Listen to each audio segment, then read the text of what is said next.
So very excited to talk about this book. I think as someone who grew up on a diet of the Spice Girls and Britney, I was born in 92. I think a lot of people here remember that time.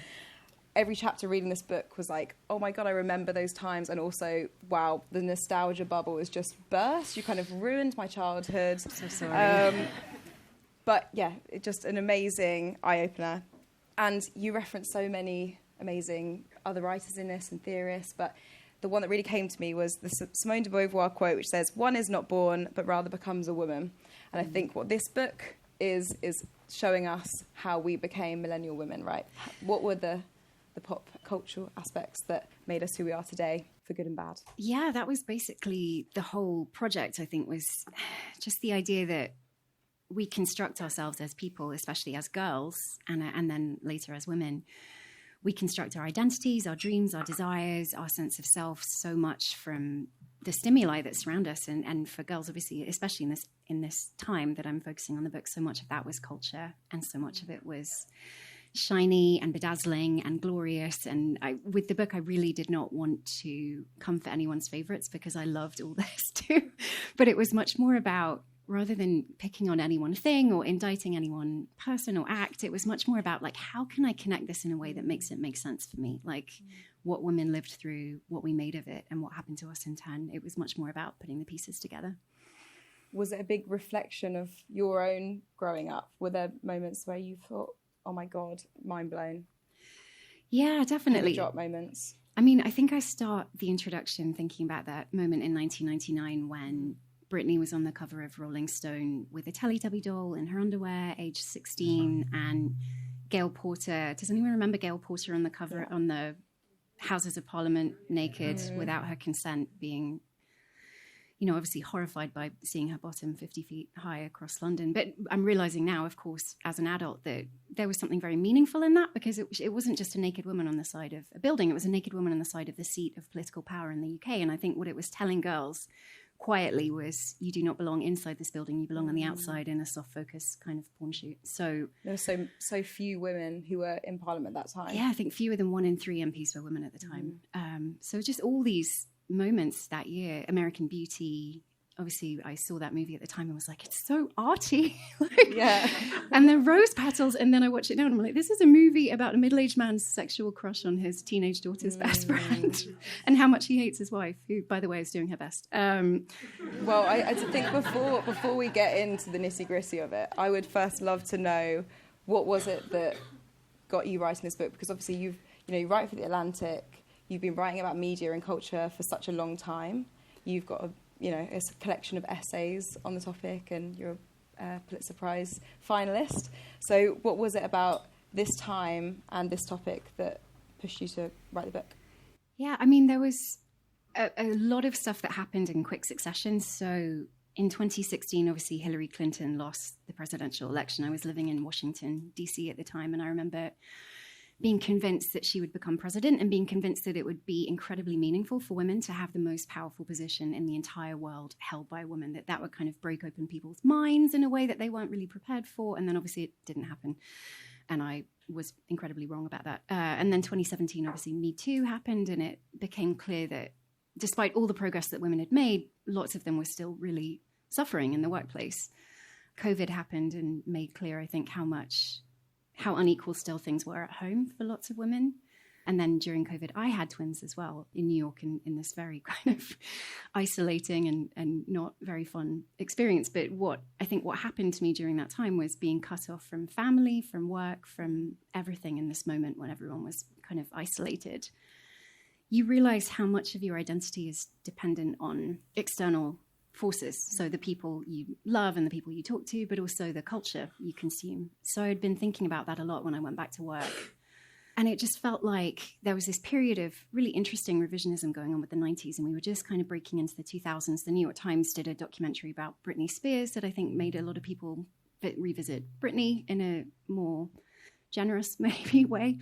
And it just felt like there was all this stuff that, because I'm 42 now, I was 16 in 1999. So really like from 2000s onward was kind of my pivotal adulting years. And it just felt like there was all this stuff to investigate that might make sense of why women felt like progress was no longer inevitable for us, I should say. And then the most important thing, obviously, was the overturning of Roe v. Wade in the US and the loss of reproductive rights. That felt like a really tangible I can't imagine what that was like to be in the US as a new mother as well during that time. I just felt really furious, and I couldn't believe that we weren't rioting in the streets. And it felt like we're 51% of the population in the US. Like, why do we not have any power? And that was the central question, I think, between the book. Like, why do we not feel like we have any power? Where did that come from? So maybe we can start by setting the scene a bit. So the book is set starting from the kind of late 80s to the early noughts. Can you give us a flavour of what was happening before the 90s and what was it like to be a woman during that time? What was interesting was knowing I wanted in the book to focus on the 2000s. I ended up having to go much further back into the late 80s and the 90s because that was when so much happened that seemed to inform this period in the book that the book really focuses on during the 2000s, of very heavy sexualization of women and like very sort of pornified culture in the 2000s, but also really like brutal dehumanization of women in media. My question in the book was, how did this happen? And so much of that seemed to go back to the 90s. And a lot seemed to come from like the profound trauma of the AIDS crisis, which made everyone just anxious about sex in a way that they hadn't been before. After AIDS, there was a need for a lot more clarity about sex in media. There was a lot more, for a matter of public health, there was a need for sort of, specific talk about contraception and how it worked and things like that. So it sort of unlocked this sexual imagery in media in a way that wasn't quite there in the 80s. But it also led for this movement in culture that was really interesting to kind of reclaim sex as a source of pleasure and power for people and a source of meaning in people's lives. And so you had things like Madonna's book, her coffee table book, Sex, which was like a very explicit rendering of her fantasies shot, I think, by Stephen Meisel. And people made incredible fun of it at the time, but it's very fun to go back and look at it now because it's so weird. You can tell it's absolutely like her desire. It's not intended for anyone else's pleasure. It's all about her expression of sex. Yeah, that's interesting that it's not for the male gaze, yeah, but rather for her. But it was one of the biggest selling books of the time, wasn't it? It was, and I think because it was so successful, people saw opportunity, and they certainly saw opportunity in sex and sexual imagery and culture, and that led to a lot of what happened in the 2000s. And we'll get on to talking about the Spice Girls and Britney time, but what was happening in music beforehand? I think you referenced so many different artists who were singing about abortion and reclaiming the streets, and Alanis Morissette. But what was happening in culture and music during that time before the Spice Girls came onto the scene? Yeah, so the first chapter of the book is about music, because music in the 90s really seemed to exemplify what was happening in feminism at the same time. So you begin the decade with this real energy and momentum, and there's a lot of like punk music made by women. There's a lot, the Riot Girl movement is obviously happening in the US. Women are making music that's about claiming space for women in the punk scene, but also they're making music about sexual assault. They're making music about this very activist energy that's all about, it has intention and force behind it, and it's really trying to it's very politicized in really positive ways. And my question, I think, was, how did we get from the energy of that at the beginning of the 90s to Britney in 1999 in her school uniform, age 16, in the Baby One More Time video? Like, what happened to sort of facilitate that over the course of the decade? And devastatingly for me, because I was a huge fan, I really think the Spice Girls kind of were the shift. Which Spice Girl were you? Oh, everyone was a Spice Girl. I suppose I was posh because I was brunette, but yeah, thank you. Yeah. See.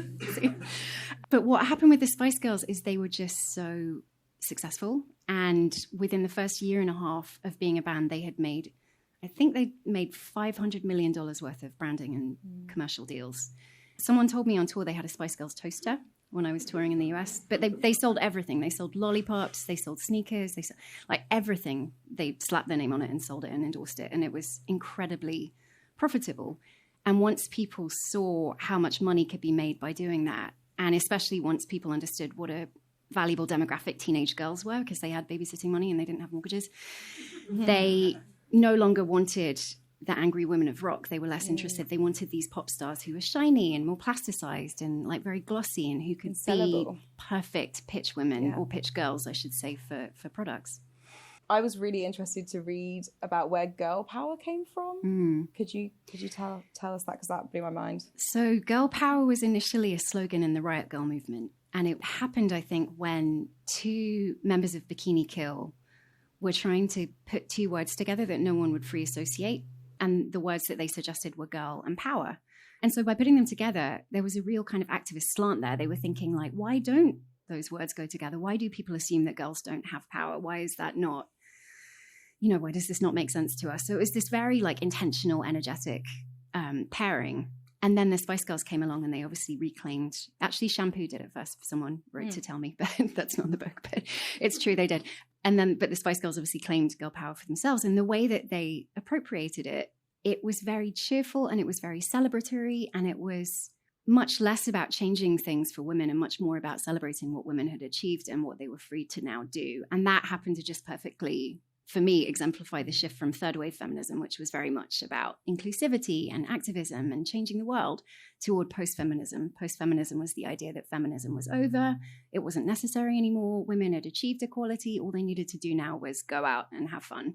And that was very much, I think, present in the media of the time. And it was contagious. It was very fun. Yeah, such a dramatic contrast between the two messages. I mean, thinking back, I think we thought that it was like girl power is just like you are, it was a positive thing. But what were the messages that were actually being conveyed to young women at the time? I mean, again, it was this very kind of, a lot of people have told me that the Spice Girls gave them a sense of like sisterhood and women being powerful in friend groups and having connections with each other. And I think that's all really important and it's all really true. But they did also seem to, just like I said, very much manifest these ideas of post-feminism, which was all about spending money, wearing pretty clothes, like having, it was sort of a much more individualist mindset and much less about collective activism or collective energy. Who was behind this? Because so much money was being made. Can we be conspiratorial about this? Like, who were the actual forces behind not just the Spice Girls, but really this massive shift to making pop stars suddenly really shiny and sellable? I think it was more likely that it was just like people seeing dollar signs, record executives seeing dollar signs. I definitely think people wanted a new kind of fresh energy for the new millennium, where they wanted very much like a change in vibe, and teenage girls very much happened to be it. But it sort of happened so quickly, almost immediately. There's a writer who's quoted in the book, and he was a rock critic, and almost immediately he notes at the end of the 90s, women just disappeared from rock radio, and suddenly it was all about pop and it was all about teenagers. But you see it in fashion over the course of the 90s too. You had this supermodel era where these women were banding together and they were working on behalf of each other, and Cindy was saying, I'm not going to do the show if Naomi doesn't do it, and really like demanding to get paid. Yeah. And the designers got so tired of working with them because they had so much power. And so you do see this shift towards kind of heroin chic and much more like frailer almost and more vulnerable looking teenagers in fashion that very much seemed to be a kind of backlash to the idea that these women in fashion had so much power. Being a bit indie sleaze. Yeah. Kate Moss. Yeah. Max Chung. Yeah. Kind of good times, but bad for women. No, I mean, not necessarily too. I mean, again, like love Kate Moss, love the face, love that cover shoot, but it's less, for me, it's less about being like, that's bad, than being like, look at how this happened and look at what it signified and look at what happened afterwards. For me, that was sort of much more interesting in the project of the book. Some people are bad though. We'll get into that later. Yeah, we'll get on to the baddies. Yeah. But just staying with music for a second, because I think there was, so the protest was really being taken out of female-led music, and it was, as you say, women were no longer on rock radio. But where else in, which other genres were affected by that in terms of where the power was removed? Your book talks a lot about hip hop and how, 1988 we had NWA and Public Enemy, who were very much against the state, and thought that was very interesting. Yeah, there really did seem to be a shift in hip hop in the beginning of the 90s or late 80s, where previously I think what had been protest music and very much like fight the power suddenly turned much more its ire, I should say, maybe rage against women. And there's a theory among certain historians and music critics that this happened because hip hop was becoming more profitable. And as more and more acts signed big record deals with major labels, they were no longer comfortable with music that, say, criticized the police or that was sort of iconoclastic in that way. And so it's not like, again, like there was this sort of intentional shift, but you also can very much tell in that field of music at the time, there is suddenly this moment when it becomes a lot more misogynistic and a lot more rageful at women. So much so that Queen Latifah came out with, obviously, her album Unity. Oh my God, yeah. Such a good tune. I've been absolutely binging that. Yeah, so it was great actually to see the resistance of that time as well. Yeah. Female artists were being silenced, but there was incredible resistance as well. Yeah, and it was a sort of interesting way to think about like intersections as well of race and gender, because Black women at the time were being asked to criticize music because it was misogynistic, but it was, I think, very difficult for lots of them to do without feeling like they were also not standing up for the Black men who were making music at the time. And so a lot of them wrote really, really thoughtfully about it. And you saw this new movement called hip hop feminism that kind of emerged out of it. And again, speaking to how creative and how resilient women are in all the situations of life, but especially in this one field of music. So we'll move on from music. Yeah. We could talk about that. I mean, there's actually a section in the book where I think you also reference loads of Korn lyrics, and I listened to the audiobook, which I actually really highly recommend because it's really funny listening to you also like just say the most horrific. I forgot I did that. But I think you did very well. Thank you. So let's talk a little bit about pornography. I actually wasn't expecting there to be so much pornographic references, and I wondered whether you knew that you were going to be writing so much about porn when you approached this, and at what point porn became a key theme of the book. No, I did not. And my mum, I think, is very upset because she she wants to recommend it to her friends, and she doesn't want to give them this book that's full of horrible things happening to women. No, I did.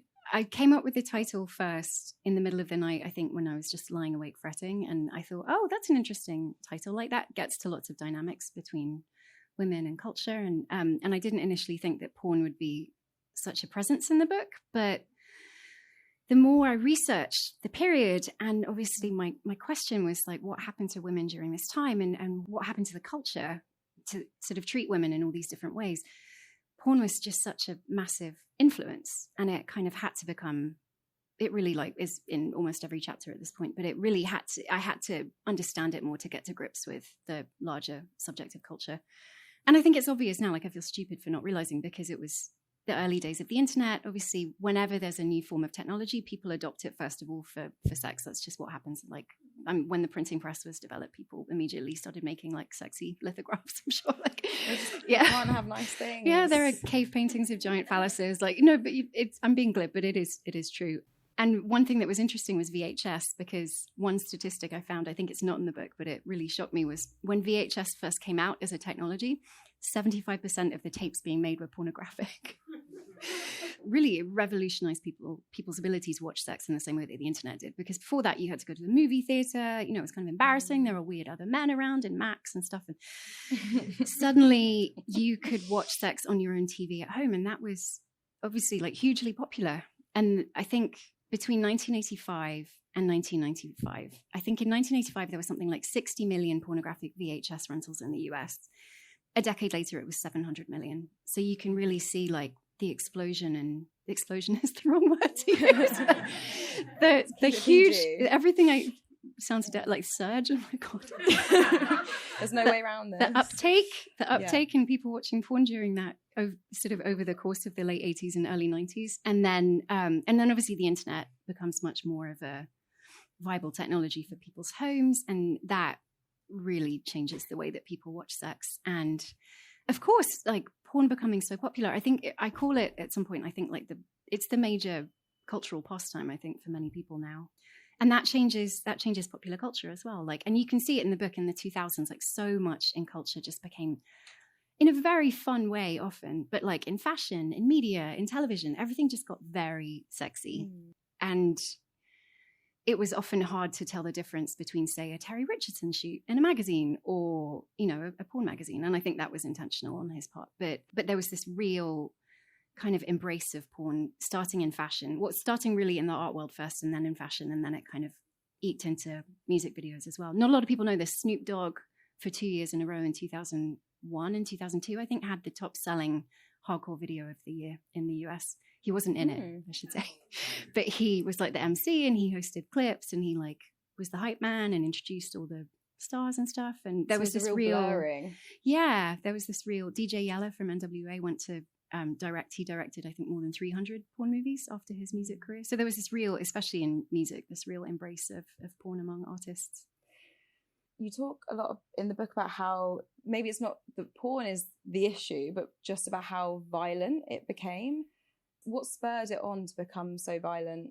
Yeah, I mean, some people feel like it is too critical of porn, and some people feel like it's way not critical enough. And I would say that's by design. I am not anti-porn, and I think it's very normal. People have always wanted to see sexual imagery, and they always will. And I don't know that there's anything wrong with that. So I don't want to bring myself to condemn it. But there was very much, as culture in general became, I should say, more eroticized, as sex became much more of a presence in mainstream culture, porn, by its nature, being a transgressive product, had to become more extreme to stand out, to get people to keep paying for it. And so you do see this shift in the kinds of porn being made. It just becomes more violent in the late 90s. And you see that carry on throughout the course of the 2000s, sort of more violent, more abusive to women, much more reifying of the idea that men are catered to and women do the catering. And that was the dynamic, I think, that I was really interested in tracing and in calling out. Yeah, and there's references to a lot of the teen movies during that time as well. So definitely, American Pie and the scary movies, which we were all watching without really knowing what we were watching. Yeah. I don't know, maybe some people have more of a critical mind, but I think for the most part, we took in that bro frat culture, even in the UK, right? So I was hoping you could talk a bit about the film industry and how porn, I guess, found its way into films that we were watching. I'm laughing because the director of American Pie sent me an email about a week ago apologizing for the movie. Wow. You don't have to frame that. No, I mean, he doesn't have to apologize to me. It's fine. I mean, he seems it was interesting to me that he felt willing to look back in a not very defensive way, because so many of the people from this era, when they're called out, they get very defensive and they aren't sort of willing to engage with the substance of the critique. But he was very much not like that. So what did he say? He said, obviously it was a different time. I think they really felt like they were making a kinder, gentler version of the teen sex comedy, which I think sounds really dodgy in so many ways. But American Pie, there's a whole chapter about American Pie in the book. It sort of came out of this model of movies like Porky's and Revenge of the Nerds in the US, which were very gross and all about spying on women and leering at women and tricking them into having sex with you. And they were hugely popular and successful. And American Pie, I think by the time it came along, it did feel like it could kind of update the model for the new millennium and be, a little bit more generous to its female characters, give them more agency. But it also obviously does have this scene in which an exchange student, Nadia, is filmed without her consent, broadcast to the entire town, and then is deported when people find out what happened. And that scene to me, I think, is the one I really struggle with. But also just the idea there is so much of a sense in the movie that sex is like the necessary rite of passage for men that secures their journey from boy to man. It cements the idea that they have matured and they are an adult, but also that they are worthy in this really interesting way that kind of makes, I don't know, just this idea that teenage boys are entitled to sex, I think was very sticky among me and my friends. Not among me and my friends, but among the boys I knew at that time. And because American Pie, again, was so popular, it spawned all these imitators, which were much less kind and gentle, shall we say. I mean, there's Scary Movie, there's this scene where the killer is chasing Carmen Electra and he tries to stab her, but he spears her breast implant again and is so disgusted. Well. He flings it away. There's a scene where someone's trying to have sex with Anna Faris, but he's so disgusted by her pubic hair, he has to get a hedge trimmer. All this really, really nasty misogynistic stuff that was just a mainstream teen movie. You can so imagine the writer's room, can't you? Yeah, you really can. And then there was another one called Date Movie with Alison Hannigan, where she was playing like a Bridget Jones kind of type. And it's the most fatphobic movie I've ever seen in my entire life. All these things came after it, and they were really, really much very overtly misogynistic. but also very much in this sort of spreading this new idea that like adolescence no longer ended at 18 for men. It was this process that could now go on all the way through your 20s and often beyond, and kind of celebrating that like hijinks bro culture. 40-year-old virgin. Exactly, while also eliminating women as characters of note. I mean, I guess a lot of people would say, oh, it's just a film, it's just a movie, it's just a song. But I mean, you've been writing about this for so long. Why do you keep coming back to writing about culture in this way? Because it's not, it is you can say that about any one given thing, and I would never blame any one given movie or any one given song for anything that anyone does. But at the same time, when it is the entirety of the culture that you're growing up in, it does shape the way that you think about yourself, about the way that you think about other people. And I became really interested in the American Pie chapter about this how this idea of sexual entitlement got so curdled into the incel movement. And Elliot Rodger, who murdered 6 people in 2014 in the Isla Vista killings, he was a self-professed, I should say, incel, an involuntary celibate.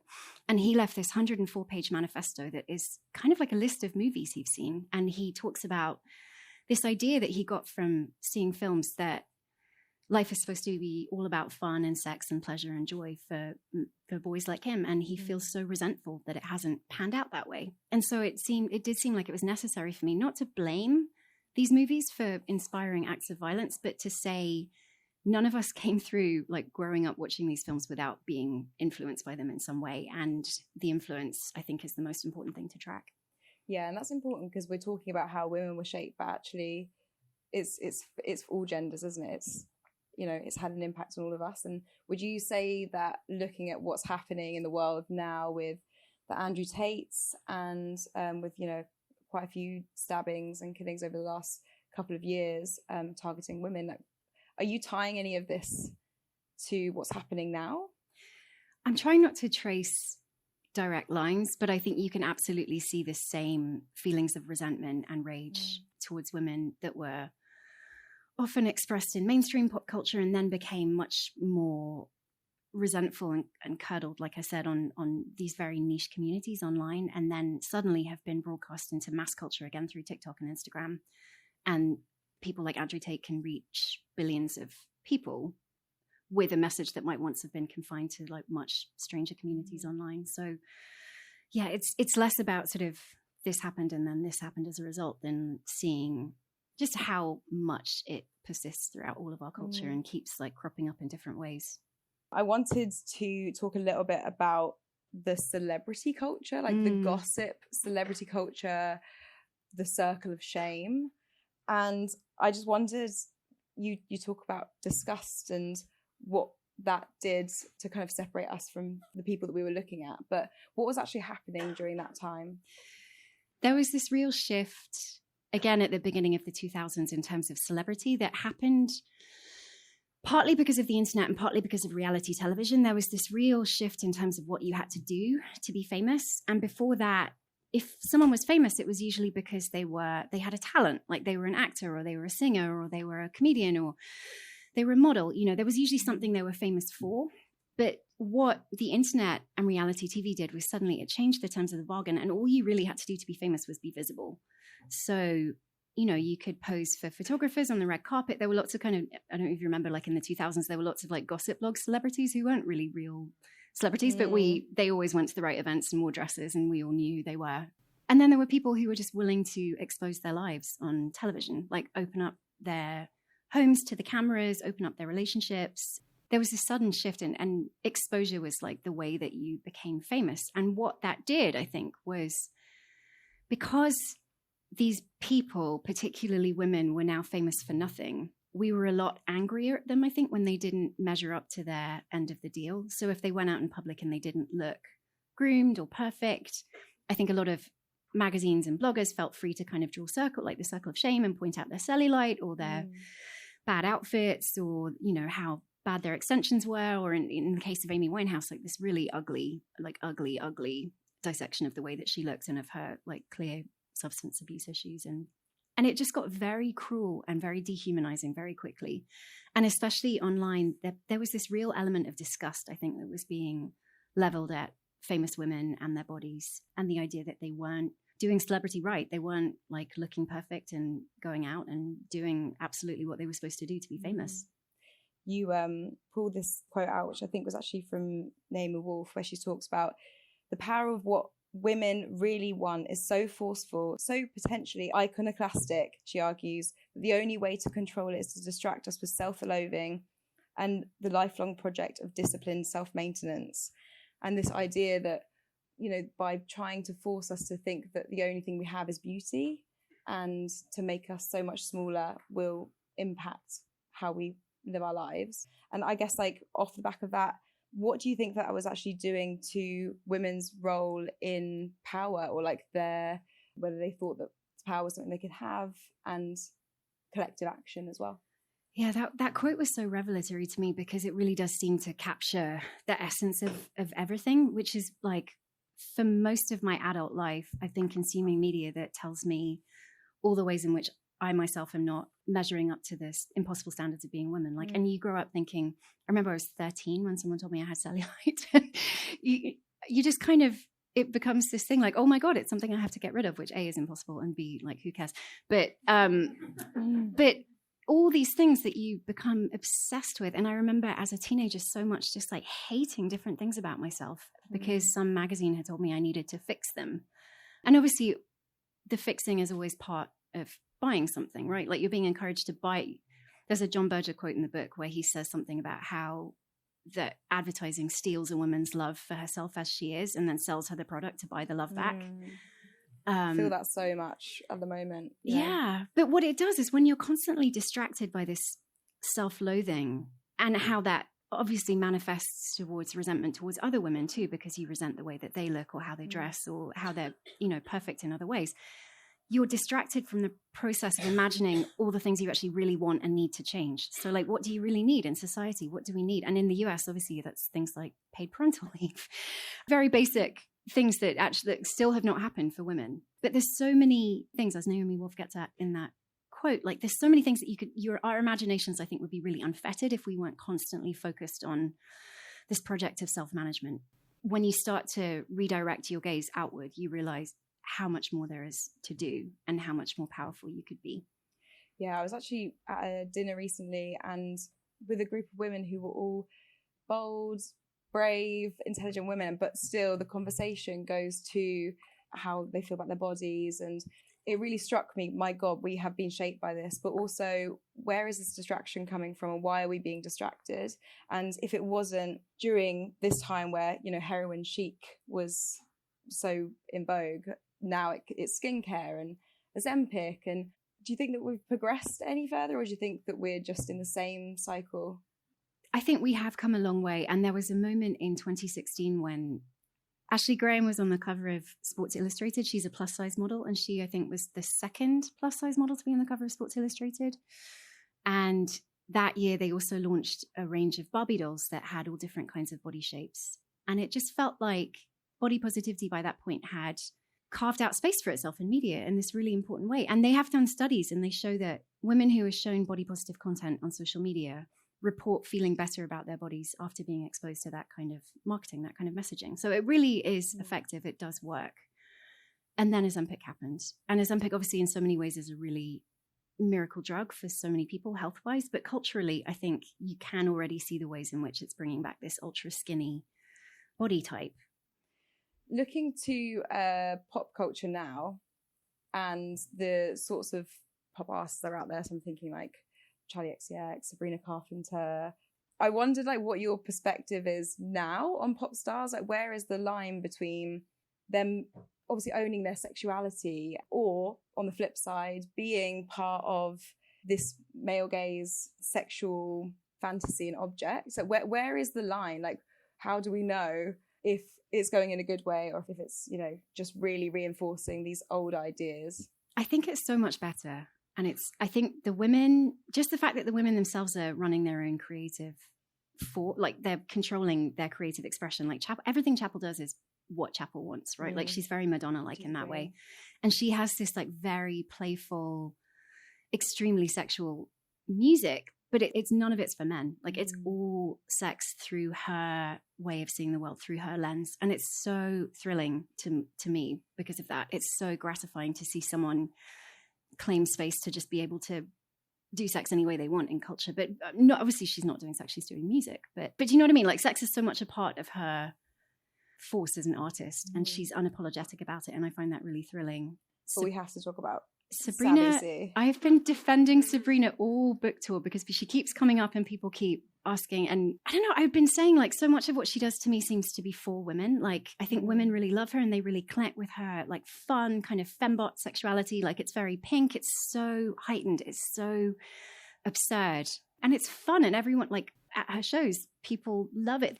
But all of that said, I'm grateful that there's so much discourse about it. The cover of her new album, I mean, I can tell you, like, I completely agree with the very sophisticated debate of how it's a woman being subversive and transgressive and, like, claiming, putting her own desires front and center. But my true response when I first saw it was, for those who haven't seen it, Sabrina Carpenter, it's For Man's Best Friend, I think it's an album, and she's on the floor, hands and knees, and her hair is being pulled up as if she's on a leash, and you can see this man, but his face isn't in it, and it kind of looks quite porny. Her face is sort of adjacent to his crotch. And so that image by itself is one thing, but combined with the title Man's Best Friend, like, it's very loaded, I think. And it really reminded me, there's this moment in the book that I describe when, sorry to keep coming back to Snoop Dogg, but he, in 2005, went to the VMAs with two women on leashes, and they had dog collars around their necks. And he just walked in with these two women like he was their owner, I suppose. And it was, the Getty caption underneath the image is Snoop Dogg obeying the leash law in New York City. No one called that out at the time. So in some ways, I think it's incredible that we're having all these debates online. And I think Sabrina's got what she wants, which is people talking. Some people come out and say, well, it's satire. Is it not satire? It could be satire, but the problem is, like, we're not very media literate, I would say, as a mass audience, and most people are just going to take it at face value. And you can't ever sort of disconnect something and your intentions from the actual impact that it's going to have. And that's so much, I think, is the theme of the book too. So going back to sort of the intersectional times of the 1980s, or at least what they were trying to do. Yeah. Where do you think we are now, and what do you think we kind of need to be doing? It's exhausting, right? Because it feels like we're doing everything we need to be doing, and we're trying. Women are amazing, and we are trying really hard, lots of us, and the culture just seems to keep forcing us back. And that, I think, I find really frustrating. And I don't know if feminism as a kind of force has that much energy in current pop culture, but I think its impact is felt throughout different forms of media. So if you look at the Oscars and the Golden Globes this year, there were all these women in their 50s, 60s, 70s being nominated for roles that in some ways were the most interesting work they'd ever done. And there were movies directed by women. There were movies about, you know, transition into motherhood and how crazy it makes you. And there were movies about, like, beauty culture.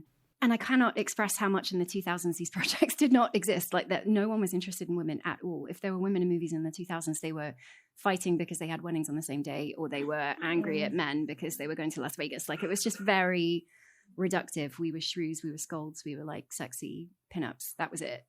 Whereas now there's so much richness in culture with regard to women's lives that makes me gratified. And certainly, like, I have 4-year-old twins, so the project of raising them and seeing, like, obviously it's not perfect, but seeing the ways in which children now are being raised to just understand that men and women can both work, and, like, it's perfectly normal, and being raised to be kind and to respect each other, that does make me hopeful. But I don't know, there's so much about the internet that just seems to be dragging us back, especially. And I think so much for us, for all of us, is about resistance and always being aware, not in a really boring way, but just being mindful. And I think we're all so much better educated now, and we have better language to call things out, and we're much more literate as cultural consumers. And we have choices. Like, we always have choices in terms of the culture that we consume. And so I'm not as pessimistic as I think some people are after reading the book, because I do think culture itself is in such a wonderful place. There's obviously so much that is damaging for women all the time online. I guess what this book does is it's conscious raising, right? Like, it's giving you the information that there's a difference between who you are and how you've been shaped. Yeah. Coming back especially to diet culture and beauty culture, I think for me especially, it just comes down to choice, and, like, knowing that the voice in my head that says I'm too fat, or I'm too, like, I'm not wearing the right thing, or all the self-critical voices in your head, they're not inherent. Like we're not born with those voices. And if we're not born with them, that means we learn them. And if we learn them, that means we can unlearn them. So I always that's what I mean by the idea of choice, like knowing that we have the power to not fall sway to the narratives that are so much a part of this book, and to actively call them out and to challenge them and to have dialogues with other women, because that's what makes us stronger too. Like there's been so much curiosity over the course of the book. There've been women of all different ages as there are in this room, and I think there's so much that we have to learn in terms of sharing our experiences. And out of interest, did you feel like you had to unlearn anything, or as you were reading this book, were there things that you realized? Yes, I think I didn't really realize I had them at the time, but I had lots of feelings of shame about the ways in which I had maybe lived my life in my early 20s.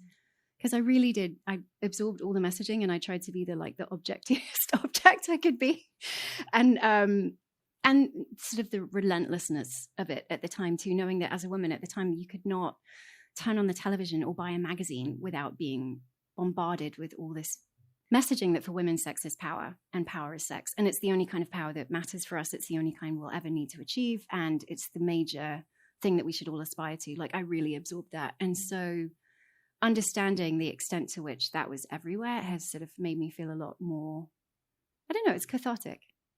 At that age, you have so little control in terms of your sense of self.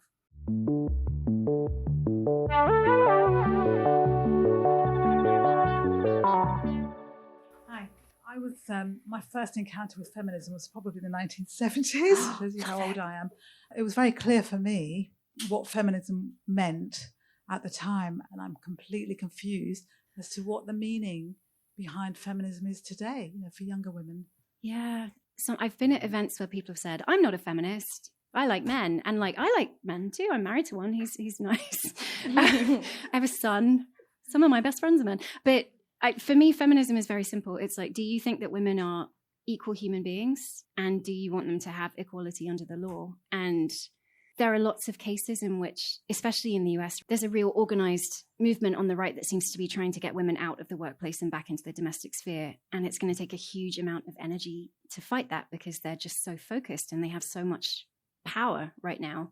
But women are not just going to leave their jobs. We're not going back. So it's hard, because every generation of feminism, I think, much like every generation, seems to find the last generation cringe. I get criticized by Gen Z because my jeans are not baggy enough. But you know what I mean? Like every generation of feminists seems to have to kill the generation that came before it. And I think it's such a shame, because like I said, there is so much to be learned from the experiences that we have all gone through, and understanding that nothing is new. Everything is the same forces embodied in different ways. The internet feels like it's the most harmful place in culture for women. Is that the new frontier of feminism? Porn in particular, and the way it's just prolific in all our lives, children's lives. I think you're right. So much of the research for this was devastating, because back in the 90s, there was so much techno-utopianism. Everyone was like, oh my God, the internet's going to bring us all together, and it's going to expose us to different cultures, and we're all going to understand each other in this great humanitarian project. And it just devolved into, I don't know, taking pictures at women's crotches and putting them on the internet. And I just read Laura Bates's new book, which is so much about all the ways in which technology evolves so quickly, and new technology, especially I'm thinking about AI now, but it happens so fast that we don't have the chance to put up any ethical guardrails around it or any boundaries. In some ways, what you would love to do is, yes, have women in the rooms instead of these handfuls of tech bros who should not be trusted with the enormous amounts of power that they have over the universe that we all live in. And so, yeah, I think that is the most important frontier for women right now, raising constant objections to the ways in which we're being targeted online and the environment that certainly that we're all forced to live in. There's a quote from Lionel Trilling: ideology is not formed through ideas, but by breathing the haunted air. And so much of the internet now, I think we're stuck in this very haunted, toxic environment, and we need to find a way to cleanse it. That's a bad word, but yes, 100%. What you're saying about looking at the pop culture now at your age, I think lots of us, we just feel, well, yes, here we are, we're going around similar circles. Yeah. But you're talking about the internet as being a driving force. So my question is, how much do you argue that the driving force is the backswell of Thatcherism, deregulated economics, the rise of new labour? I understand your book is mostly America, but in the UK, there's all these other cultural effects. I wondered if you speak to those at all. One of the reasons why I'm not quite so pessimistic about now is because the pattern throughout the book is one of progress and backlash and progress and backlash. And it's this giant pendulum swing back and forward, back and forward, back and forward. And we're in a place of, at least in the US right now, a place of real backlash. And that means that the swing inevitably is going the other way. And so much of what's happening in terms of the culture in the book is financial, absolutely. And coming from a place of, like you said, deregulation and like profiteering and like, certainly there's a moment in the book where someone suggests that a lot of music videos become eroticized because a lot of the people in the US who owned the music video cable channels also owned porn cable channels. And so they were hoping to turn people on with the music videos and then send them straight to pay-per-view porn. So like a glib example, but yes, 100%. I always get shocked that the word feminism in many circles has become like a dirty word. Yeah. And lots of women get very defensive and say, actually, no, I'm not a feminist. Like it's been equated with dominating men, which of course it's not. But so what do you think about this phenomenon that, it's basically part of this big backlash to really turn the word itself against women? I think it is a trick perpetrated by media, mostly men in media, to neutralize feminism as a force by making it seem somehow hateful of men, somehow embarrassing. Like the post-feminism became popular because everyone was somehow persuaded that feminism was really like, it was the province of like hairy-legged women who burned their bras and were completely joyless and scolding. And this idea that feminism was something that people should be ashamed of claiming was very popular in culture, and that's how post-feminism came about. So yes, 100%, it's an idea in media that became very, very sticky throughout the late 80s and 90s, the idea that feminism was somehow embarrassing. And then again, like you swing all the other way. I remember around the time in 2014 when every celebrity was suddenly a feminist, and Beyonce stood in front of the word feminist, and what happened, feminist was being used so widely that it almost lost its meaning. I think people again like weren't clear on what they were. It was sort of like tote bag feminism. It had lost its sense of political purpose, I think, because it was suddenly just a trend. And I find the word misogyny interesting in my writing too, because I think it's so widely used, it loses its force. Like people forget what it means. And so in my own writing, I've been trying to say women hating instead, because I think it's a lot clearer and it conveys the message a lot more. And so maybe it's just like, how do we find a word that conveys what feminism is for, that doesn't have all this baggage associated with it in a way that helps like bring us together? Hi, so I wanted to ask about one of the biggest beauty movements in my sort of teenage and adult life has been the fillers and Botox movement. The kind of idea that you can have this done in your lunch break, which is how we're kind of sold this idea, and how that's become so sort of mainstream now. I think Charlie XCX has been very open about the sort of Botox and fillers that she's had, and I know that it's still very much that perfect look that we're sold. Yeah, I mean, as you had this body positivity movement that was becoming really influential and making positive change in so many ways, it somehow didn't affect the way that people felt about their faces. And my theory is that that's because of phones. Like, we're not supposed to see our faces as much as we currently do. We're certainly not supposed to see our faces in like high definition and 600 selfies a day. Like it warps the way you feel about yourself, and it makes you much more susceptible to the idea that you can fix the way that you look by modifying yourself with a product that is available on the high street and seems innocuous enough that all the celebrities are using.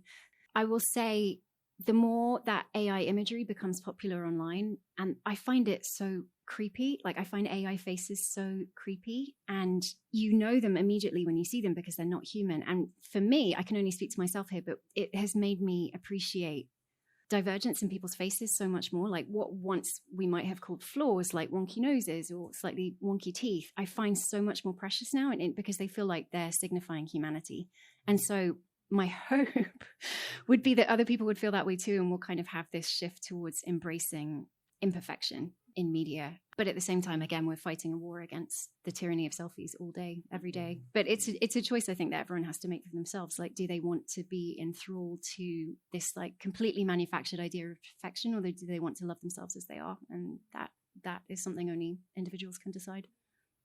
Yeah, really a question about technology, I suppose, because I was thinking really around the rise of the internet with Windows 95. Those were male-dominated spaces at the time, and how that's really influenced pop culture over that period that you've been writing about? Oh, I've got such a good example for you. There was, when we were talking about facts in the book that stunned me, it was how many of our major tech platforms that we use every day now were created essentially because someone wanted to see boobies. Like, so Google Images was born because Jennifer Lopez wore that very low cut Versace dress, the green one, to the Grammys, and it became the most popular search term that Google had ever had. And so they created a platform just for images so that people could see images online. YouTube was created because some developers wanted to see the Nipplegate clip from the Super Bowl when Janet Jackson had her wardrobe malfunction, and they couldn't find a video of it. So they thought, let's make a space. Facebook was created because Mark Zuckerberg wanted a way to rate the relative hotness of women he went to college with. So these major platforms of our internet that obviously have made so many people incredibly rich and incredibly powerful, they all stem from the same impulse, which is to look at sexualized pictures of women. And again, like, it's not a new impulse, but it's fascinating how much of our technology was created around that desire.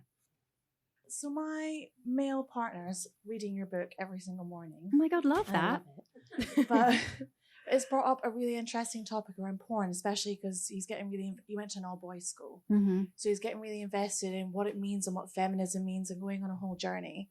So I was wondering, in your opinion, what would you want to see from sex work as the performer, so to speak, and the consumer for it to develop in a more protective way to kind of safeguard both parties, both male and female, and sort of develop to be more progressive, more productive, that we can teach the younger generations?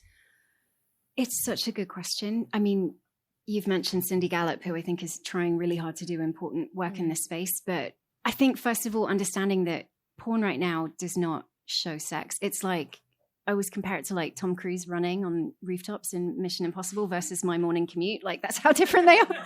It's just a completely stylized, unreal depiction of sex that in no way reflects the sex that most people have in their day-to-day lives. So I think trying to find a way to communicate that to teenagers and to create more sexual imagery that is much more realistic and much less focused on male gratification as the end point would be productive. Yes, I would say the same thing of, firstly, there are amazing kind of ethical porn or other directors who are making porn through a female lens, which is just as sexy. And also, you know, there's other platforms which are all about like real life sex.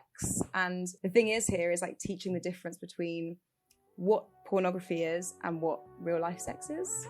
And I think you can watch whatever you want, as long as you know what the difference is. I think literacy is like absolutely central, and I'd love to see them doing more of that in schools.